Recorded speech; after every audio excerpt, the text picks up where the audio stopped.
અને કંટોલાની સિઝન છે ને ભાઈ ચોમાસામાં જ હોય અને અત્યારે આઈ થિંક 200 ઉપરના કિલો છે. જો hello everyone, welcome back to my channel. કેમ છો બધા? મજામાં? તો સ્વાગત છે તમારું આજના એક નવા રેસીપીના બ્લોગમાં. તો આજે છે ને આપણે રેસીપીનો બ્લોગ બનાવવાનો છે.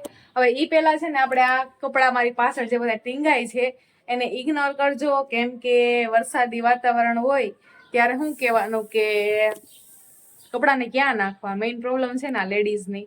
તો બસ આવું જ છે કંઈક. અને વરસાદ છે ને સવારનો ચાલુ જ હતો, આગળ થોડીક વાર સ્ટોપ થયો છે. તો કઈ નહીં, હવે વરસાદ તો સ્ટોપ થઈ ગયો છે, પણ હવે આજે છે ને અત્યારે 6 વાગ્યા છે અને મારી મહેંદી હવે જો કે જાવા માંડ્યા, કપડાં ધોઈને. બાકી એકદમ ઘાટી આવી હતી. તમને ખબર જ છે કે આપણે ગામડે ગયા હતા, તો ગામડેથી છે ને ભાઈ અમે કંટોલા લઈને આવ્યા છે. તો અત્યારે છે ને કંટોલાનું શાક બનાવવાનું છે. તો મેં વિચાર્યું કે ચાલો તમારી બધાની સાથે પણ હું મારી રેસીપી શેર કરું કે હું કઈ રીતે બનાવું. તો જો કે હું બનાવું તો 2-3 અલગ અલગ રીતથી, ભરેલું ને કટકીનું ને મસાલા અલગ અલગ નાખીને ને એવું બધું. પણ આજે આપણે એક રીત ટ્રાય કરીએ ને હું તમારી બધાની સાથે શેર કરું. અને એ પહેલા કે આ કંટોલા છે ને ઘરના છે, ઘરની વાડીના કંટોલા છે.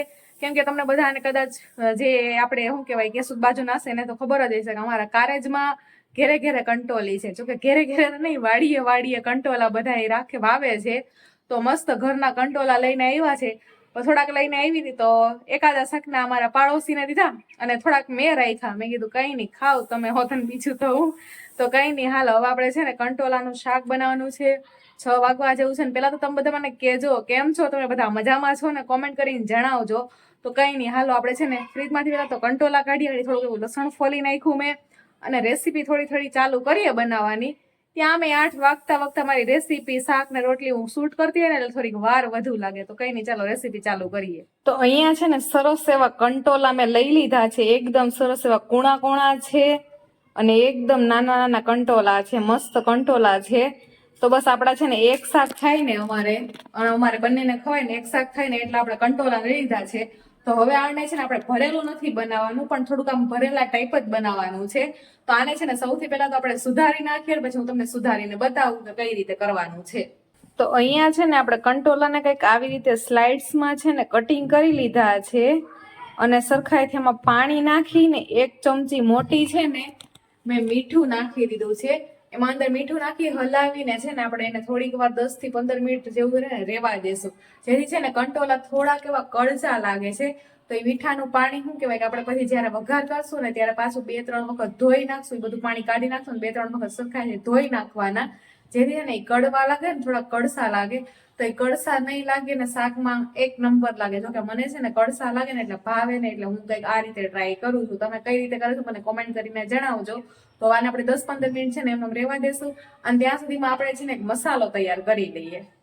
તો અહીંયા છે ને મેં લસણ અને ચટણીને ખાંડી નાખી છે અને આ લસણ વાળી ચટણી છે ને અહીંયા તૈયાર કરી લીધી છે. અને આમાં છે ને થોડાક એવા માંડવીના બી અને થોડાક એવા તલ નાખી દેવાના છે. અને હવે આ બધી વસ્તુ છે ને આપણે એક આયરે ખાંડી લેવાની છે. અને આ ખાંડીને છે ને આપણે વઘારમાં નાખવાનું છે. એટલે આપણે ભરેલું શાક નથી બનાવવાનું, પણ આનાથી છે ને ટેસ્ટ એકદમ સરસ આવશે અને ભરેલા શાક જેવો ટેસ્ટ આવશે અને થોડી ગ્રેવી છે ને ઘટ્ટ થઈ જશે. આપણે તેલ મૂકી દીધું છે અને આપણું તેલ આઈ થિંક થઈ જ ગયું છે. તો આપણે છે ને વઘાર કરી લેશું. રાઈ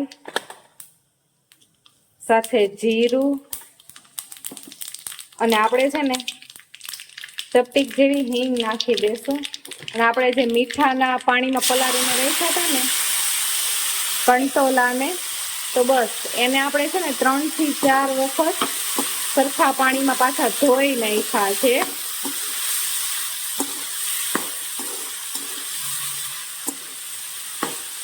અને હવે છે ને આ બધું આપણે સરખાઈથી મિક્સ કરી દેવાનું છે.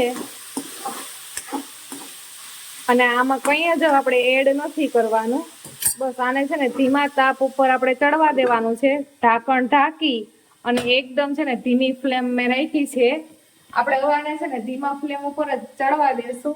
થોડીક વાર એકદમ ગળી જાય ને ત્યાં સુધી આપણે ચડાવી દેવાનું છે. અને હા, વચમાં 1-2 વાર હલાવી લેવું, જેથી નીચે તળીએ ચોટે નહીં, દાજે નહીં.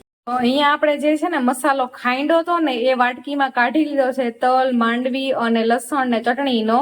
અને આ છે ને મેં ઝીણા લીમડાના પાનને કટ કરી લીધા, કેમ કે આપણે છે ને આખા લીમડાના પાન નાખીએ ને તો પછી થાય એવું કે ઈ છે ને આપણે સાઈડમાં કાઢી નાખીએ છીએ. તો આમે કટ કરીને રાખ્યા ને તો આપણે શું કહેવાય કે ખાઈ જાય ને આપને આના ગુણ મળે એટલા માટે. તો કઈ નહીં, ચાલો હવે છે ને આપણે શાકને ચેક કરી લઈએ. તો અહીંયા છે ને મારા બધા શાકમાં રાઈ અને જીરાનો વઘાર હોય જ. એક પંજાબી શાક બનાવું ને એમાં જ રાઈનો વઘાર ન હોય, કેમ કે અમને આવા વઘારવાળા શાક જ મતલબ અમારા ઘરમાં ખવાય છે. તો આપણું છે ને સેજ કંટોલું અહીંયા ચડી ગયું છે.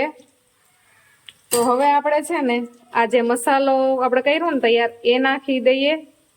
અને હવે આપણે સાથે બીજા બધા મસાલા પણ કરી લઈએ, જેમ કે ધાણા જીરું પાવડર, લાલ મરચું નાખી દઈએ સ્વાદ અનુસાર, અને ચપટીક જેવી આપણે છે ને હળદર નાખી દઈએ, અને થોડુંક એવું સ્વાદ અનુસાર આપણે છે ને મીઠું નાખી દઈએ, નમક.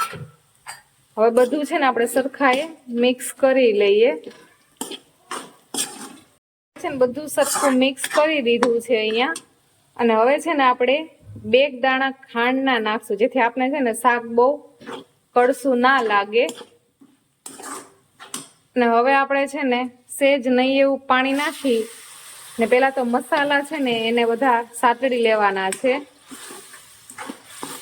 એકદમ સરસ મસાલા આપણા સતડાઈ જાય. પાણી નાખીએ ને એટલે મસાલા એકદમ સરસ છે ને ફૂલી જશે. હવે આપણા છે ને મસાલા અહીંયા સતડાઈ ગયા છે. તો તમારે જેટલી ગ્રેવી રાખવી હોય, રોટલા સાથે ખાવું હોય, રોટલી સાથે ખાવું હોય, જે પ્રમાણે, તો બસ એ પ્રમાણે પાણી થોડુંક નાખીએ આપણે. જોકે મારે તો બહુ ગ્રેવી વધુ નથી રાખવી, કેમ કે રોટલી મેં એની સાથે ખાવાની છે. એટલે આપણે થોડુંક એવું પાણી નાખી દઈએ. અને બસ હવે છે ને આપણે ઢાંકણ ઢાંકી મૂકી દઈએ. જો કે આપણું છે ને શાક ઓલમોસ્ટ છે ને બધું ચડી ગયું છે. આપણું છે ને કંટોલું એકદમ વ્યવસ્થિત ચડી ગયું છે. પણ થોડીક એવું આપણે છે ને ગ્રેવી ઘટ બનાવવા માટે પાણી નાખીને 2-4 મિનિટ ઉકળવા દેશું, એટલે મસ્ત ઘાટું શાક તૈયાર થઈ જશે. તો હવે આપણે છે ને 2-4 મિનિટ જેવું થઈ ગયું છે, અને શાકને ચેક કરી લઈએ. તો બસ એકદમ છે ને આપણે જેવી ગ્રેવી જોતી હતી ને, જેટલું રસાવાળું એટલું થઈ ગયું છે. એટલે સૌથી પહેલા તો છે ને આપણે ગેસને બંધ કરી દઈએ. તો હવે આપણે છે ને આપણું શાક પૂરું તૈયાર થઈ ગયું છે. ઉપરથી થોડુંક એવો છે ને લીંબુનો રસ એડ કરી દઈએ, અને લાસ્ટમાં છે ને સરસ મજાના લીલા ધાણા એડ કરી દઈએ. તો આપણું શાક છે ને બનીને તૈયાર થઈ ગયું છે. અને લીંબુનો રસ અને ખાંડના 2 દાણા નાખવાથી છે ને શાક કડશું નથી લાગતું. અને કંટોલાની સિઝન છે ને ભાઈ ચોમાસામાં જ હોય, અને અત્યારે આઈ થિંક 200 ઉપરના કિલો છે. જો કે અમારે તો ઘરની વાડીના છે એટલે વાંધો નથી. એટલે જે પણ છે ને કંટોલા ન ખાતા હોય ને ખાવા માંડજો ચોમાસામાં, કેમ કે ઘણા ખરા ફાયદાકારક છે. અને હું તો કંઈક આ રીતે શાક બનાવું છું, જો કે 1-2 બીજી રીતે બનાવું છું, ભરીને ને એવી રીતે. તો તમે કઈ રીતે બનાવો છો એ મને કોમેન્ટ કરીને જણાવજો. તો કઈ નહીં, ચાલો આપણું શાક તો બની ગયું છે. હવે આપણે છે ને ટેસ્ટ કરીએ, પછી ખબર પડે કે કેવું બન્યું. તો ચાલો, અમારી છે ને જમવાની થાળી સરસ તૈયાર થઈ ગઈ છે. મોહનથાળ, રોટલી, લીંબુવાળી ડુંગળી, સરસ મજાનું કંટોલાનું શાક, છાશ, અને અહીંયા છે તારક મહેતા ચાલુ. Good morning. ગુડ મોર્નિંગ બધાને. Good morning. અત્યારે એ તો તમને ખબર, તમે કહો છો ગુડ મોર્નિંગ. હા, ગુડ મોર્નિંગ જ કહેવાય ને. અત્યારે હું આવ્યો અત્યારે. હાલો જમવા કંટોલાનું, ઘરના કંટોલાનું શાક છે, તીખું તમતમતું મસ્તનું. આવી જાવ બધા. હવે એમાં એવું છે કે મેં રેસીપીનો વિડીયો બનાવ્યો છે. તો તમને કેવું લાગ્યું શાક આપણું આ સરસ મજાનું, ઈ આપણે કેવાનું છે આજે તમારે.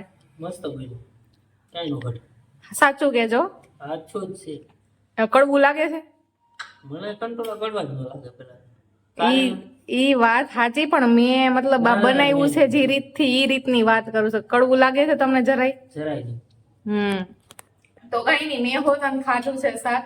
અને કંટોલાનું શાક છે ને આમ નકર કડશું થોડુંક લાગે, પણ આ મતલબ લીંબુ ને ખાંડના 2 દાણા નાખ્યા છે ને તો મસ્ત આમ લાગે છે ને, જરાય કડશું નથી લાગતું. તમને પસંદ હોય તો થોડો ગરમ મસાલો નાખી દેવાનો, પણ આનો નેચરલ ટેસ્ટ છે ને કંટોલાનો આવે ને એ માટે મેં કઈ ને ગરમ મસાલા કે એવું કઈ નાખ્યું જ નથી. બેઝિક મસાલા જે આપણે નાખીએ એ નાખ્યું છે.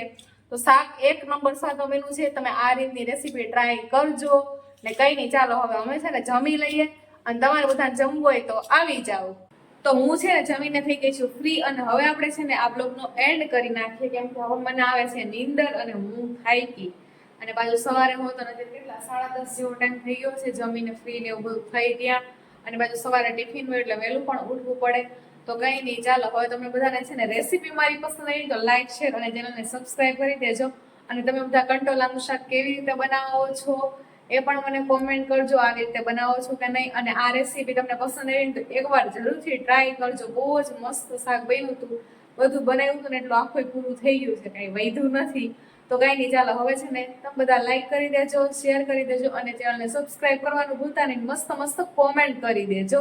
તો કંઈ નહીં, હવે આપણે મળશું આવા સરસ મજાના એક બ્લોગ સાથે. કંઈ નહીં, ત્યાં સુધી ધ્યાન રાખજો. હર હર મહાદેવ. Bye, good night.